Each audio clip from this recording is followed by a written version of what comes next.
morning. Good morning, nice to see you. Likewise, how are you? I'm great. Zane, you've been doing this barbecue business now for a couple years. You're already in the top 50 of Texas Monthly. Where did this all come from? Just like Texas barbecue a lot, obviously. I think that's kind of the first thing that you have to do if you want to be in barbecue, and then also, hopefully be good at barbecue. Sure. You don't do it to get rich. Right. So I think that's like the key thing, or the first thing is just, just giving it all that you have in terms of working, putting love into it, and, people come and enjoy the food, and, hopefully keep coming back. How did barbecue come about for you? I took a class with Dylan at Goldie's before they opened. Okay. Took a Great class. Guy. Yeah, super nice. I got the pit now. I took the class and I was like, all right, this isn't as simple as salt, pepper, smoke 12 hours and it's done. You get into the nitty gritty of it. And of course, took the class, went home. Brisket wasn't nearly what I ate there. Right. So just went down the rabbit hole after that. And then finally Goldie's opened up, and just bug Lane, Johnny and Jalen, just anytime, like, hey, whenever you have a chance, like, just let me know. I'll come work, help, whatever I need to do. And then Johnny and Chuck were gone to Egypt. They were working out there or something, and so Lane hit me up. He's like, hey, if you want to come these days, you can come. And I think it was Tuesdays or Wednesdays that I would just go there. And of course, when you're starting off, just trimming a brisket an hour. Right. Didn't know what I was doing, but I think that's how you start. What was your favorite thing there? Oh, everything. The people. The people? The employees, like all my coworkers, the owners, just, yeah, the people is what, Right. Obviously the food is amazing, but I think it's the people that was my favorite part about it. So now, where are you trying to take Sarbar? What's next? Where are you going with this? I don't know. So we were only open a day for the first year. We've been Right. open the second day for another year. We think we kind of got it figured out in terms of like food prep, scheduling. So maybe adding another day. What's the mission that keeps you so motivated? This is not an easy business. What is it that motivates you in your mission to make sure this succeeds? It's like the Pakistani influenced Texas barbecue part of it. A lot of people, Pakistan, one of the most populous countries in the world. A lot of people, I would say a majority of people have never had Pakistani food in their life. They're like, oh, I've had Indian food, but it's like, oh, it's not the same, Sure. So I think it's just like kind of sharing our food. But then I think the barbecue part of it is to where you're never really happy with where you're at. So there's always that drive to like, okay, like the brisket was really good, but we could have done this a little bit different. So I think it's like that you're never going to be perfect. There's always improvements that keeps you going. And what makes Pakistani and barbecue different than typical Texas barbecue? So all of our seasonings are going to be different. Okay. We do the brisket's going to be, I would say, like 90% salt and pepper, but then we have like our own kind of spices in it. But we cook it. I would say the cooking process of all the meats is exactly how we do it in Texas. It's just the seasonings that differentiate us from Central Texas or just Texas barbecue. Okay. And then the sides, those are all going to be like Pakistani sides. Is that right? Yeah, so we're not going to have like any slaw, potatoes, or potato salad. So, yeah, just none of the beans. Texas. Yeah, beans, yeah. So we're going to have, like, the way that we came up with the menu was like, all right, what are the dishes that we do in Pakistan that like kind of can jump over that mimic the Texas barbecue sides. Okay. So for instance, like, Texas, the beans. We don't, like, our beans or our, like, I guess, grain or whatever you could say would be like lentils. So we do like lentils over rice. Instead of slaw, we do like a fruit salad. So it's just like kind of mimicking, it's just like kind of like what dishes are served at most Texas barbecue joints, but make the jump in like Pakistani dishes. And do you have something in place of bread, or you have bread? Yeah, so we do naan instead of bread. Okay. So that's like our carb of choice. Okay. And then same with like the barbecue sauces. We don't do like a tomato, ketchup, mustard sauce. We do a raita, which is like a yogurt mint cilantro sauce, because that's how we eat barbecue in Pakistan. And is there a flavor to the naan? Like a garlic naan? No, it's just we're Not out of a that trailer. fancy. Yeah, our trailer's tough in there, so there's only so much stuff we can do. So it's just like a normal, just a normal naan. And we're in Fort Worth. The where the trailer is right now is where it always is? It's not a moving trailer, is Yeah, that correct? no, it moves once a year for the inspection, and that's it. Okay. But everything that we have going around in the background today, with the kids running around and things of that sort, what is this festival?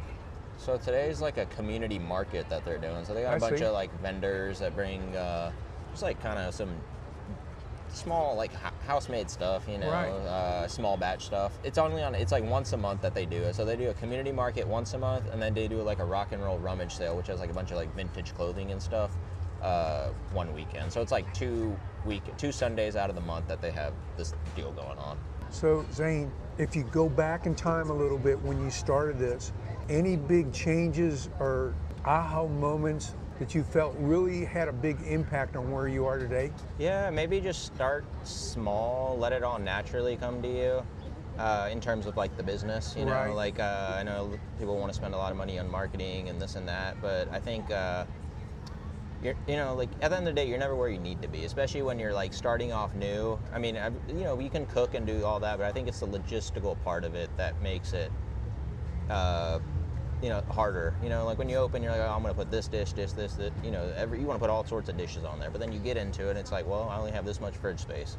Right. I only have this much warmer space. So all those things. So I think it's just like kind of starting small, and just cooking good, honest food, and people will come back. At the end of the day, you want people coming back. You don't want somebody who just says, oh, I saw you on TikTok, I'm here, and they never come back. Absolutely. Like that's you're not going to make it far. That's for sure. And like you said earlier, it's not about the money.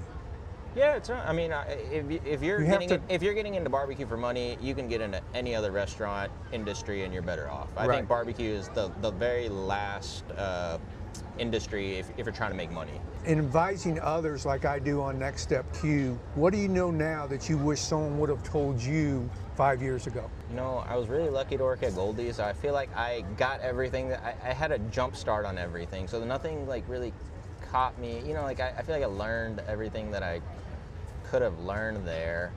So go work at Goldie's. So that's what I'd say. I think it's just like don't jump into barbecue just because you see somebody successful with it or somebody that's doing it. Like, go work somewhere just to see how it is. It's the grind. It's easy to see. I mean, you get people coming here all the time. Oh, what do you do the rest of the week? Right. I'm sure y'all got asked that all the time. Right. It's just like, oh, like, How do you why think aren't- you make yeah, this happen? Yeah, and it's just like, that or, so I think it's just like, go and work somewhere. It's the daily grind. Right. That's what really is. It's like, okay, do it for 6 months somewhere, and you're like, okay, I really do like this, then go for it. I think that, like, don't jump into just getting into it because you've seen some YouTube videos, Right. or you wait in line somewhere and you're gonna be like, dude, I can cook food. I think a lot of people, they'll go to a restaurant, they're cooking one brisket in the backyard, they'll go to a restaurant, my brisket's better, and it's like, all right, well, can you cook 20 of those that are gonna be perfect every single time? And it's not only 20 cooking, 20 trimming, 20 seasoning, 20 loading, like everything Sure. is like, I think people don't realize like the scaling part of it, like going from 10 to 20 briskets, like, yeah, it doesn't, in theory, it's just like, oh, it's just twice as much. I think our whole menu, I don't think there's anything on our menu that, minus the brisket, but even we have a little touch, I don't think there's anybody that does any of the dishes that we do on our menu. Sure. Or I can't think of anybody that, Texas, let alone even maybe in the country. I really can't think of anybody. And that was done like on purpose. Our menu is really small, but it's 5 yours. years in the making. It's Right. like, it's very been- personal. Yeah, exactly. So it's like, there's a lot of pride in it to make sure it all comes out perfect. That's great. That's great. Any role models that you had in the barbecue world? I don't know if I wanted to be like them, but they're like definitely taught me everything. I mean, yeah, the answer, Goldie's. I mean, Yeah. It's not only the owners, but it's everybody that works there and the people who work there and opened up other spots. So Amir from Redbird, Chuck from Barb's, we all work together. And I think it just shows a lot, from a business side of point of view, getting to like the Goldie's owners, where if you have a really good employee, not many people are going to want to train them knowingly before they're starting, and they tell you, hey, I'm going to go open up my own spot. At the end of the day, like, that's very rare in my Right, opinion. right. Because like, no, like, But I wanna everybody really needs yeah, that I need mentor. an employee. Yeah, they're like, I So need an important. employee, everything. So Sure. I think just that. I think like, in the end of the day, like, just, yeah, I think that's what it would be for me. And one last question on your cooking. The spices you said are very unique to y'all. Where are they different? Is it heat? Is it flavor? What would you compare them to? I would say probably flavor. So there are like a lot of aromatic spices in there. So there's gonna be like a lot of like garam masala. So it's like the cinnamon, star anise, coriander, Kashmiri powder, ginger, garlic. You know, just all the stuff. Are that they we have. available locally, or do you get them in from out of town? Yeah, you can find them. You just have to go to like the Pakistani stores. I mean, you can get them from other stores too, but you get your bang for your buck from those stores. What's going to cost, what you get from Walmart for like a tenth of the quantity, you can get the same thing at that store for the same price, but 10 times as much. Okay. And finally, your signature dish. What are you the most proud of? And somebody that's coming here for the first time, what should they definitely make sure they order? I want to give you two because some people are kind of iffy with lamb. So I would say if there's no pickiness or anything, I would say go for the lamb ribs. So those we do like a Szechuan lamb rib on them. So not Pakistani. That's just like a homage to the Uyghurs. And so I would say that would be the one dish. But if you're kind of on the fence about it, then I would probably say the tandoori turkey is kind of a nice different change of pace from the normal Texas turkeys that you get around. Your hours. You're here in Fort Worth. You're on Main Street, right? Yeah, we're right on the corner of Main and Vickery.